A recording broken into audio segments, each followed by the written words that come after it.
전국 대부분의 아파트 가격이 절반 이상 폭락.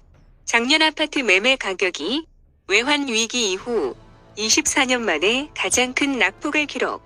시장의 공포감이 커지고 있는데요. 이에 대한 가장 큰 원인이 기준금리 인상이라는 분석이 나왔습니다. 국토연구원은 주택시장과 통화금융정책의 영향관계 분석과 시사점 보고서를 통해 정책 금리를 올리면 주택가격은 하락하는 역의관계가 존재함을 확인했다면서 통화정책은 금리 경로, 기대 경로, 신용 경로, 위험선호 경로를 통해 주택시장에 영향을 미치고 전통적 통화정책 수단인 기준금리는 대체로 모든 시기에 걸쳐 50에서 60% 수준으로 주택가격에 높게 기여하는 것으로 분석. 반면 주택담보대출 비율, LTV, 총부채 원리금 상환 비율, DSR 등 비전통적 통화정책은 최대 40% 정도 주택가격 변동에 기여했습니다. 즉, 금리 상승이 집값 하락을 일으키는 가장 큰 이유로 금리가 상승하면 자산 가치는 하락하기 때문입니다.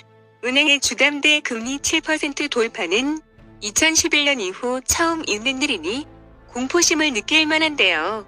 미 연준이 추가로 1% 이상의 금리 인상을 예고한 탓에 하락폭은 더 커질 듯합니다. 미국의 급격한 금리 인상은 역사적으로 반복되는 미국의 약탈적인 통화 정책으로 거대한 자본을 가진 국제 유대 자본이 막대한 규모의 돈을 풀어서 자산의 가격 거품을 만든 다음 통화량을 갑자기 줄여 경제 불안과 가격 폭락을 유도해 마치 양털을 깎듯 헐값에 알짜배기 기업과 부동산을 매수한다는 음모론은 이미 음모론이 아닌 기정사실화되고 있고, 작년 물가 상승이 본격화됐는데도 연준이 의도적으로 금리 인상 시기를 늦춘 뒤 뒤늦게 과격한 금리 인상을 함으로써 해외로 빠져나갔던 달러 자본을 고금리를 미끼로 미국으로 불러들여 전 세계 자산 가격의 폭락을 유도했다는 것입니다.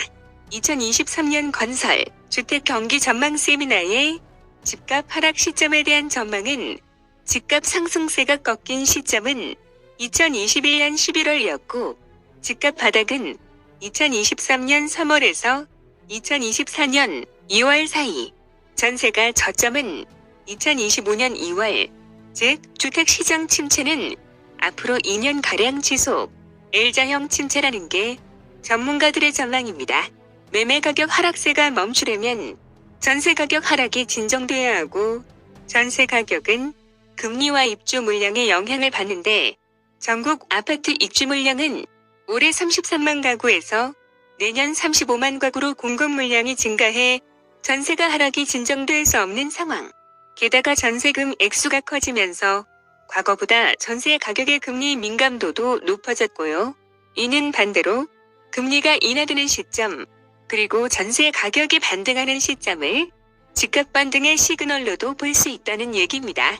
문제는 한 번 더 주택가격이 차폭락이 남아있다는 것인데요. 전세값 하락세가 매매 가격을 더 빠르게 끌어내리는 요인으로 작용할 수 있다는 점입니다. 전세값이 빠르게 떨어지면 전세값은 주택 매매 가격의 선행 지표이기 때문입니다. 부동산 전문가들도 이 같은 전세값 하락세가 내년까지 이어지면서 집값을 더 끌어내릴 것으로 내다보고 있습니다. 앞서 2008년 금융위기 이후 부동산 대하락이 오면서 2013년까지 100대 건설사 중 절반 가까이가 워크아웃, 법정 관리 등 구조조정에 돌입했는데요. 지금의 상황과 비슷하게 흘러가고 있습니다.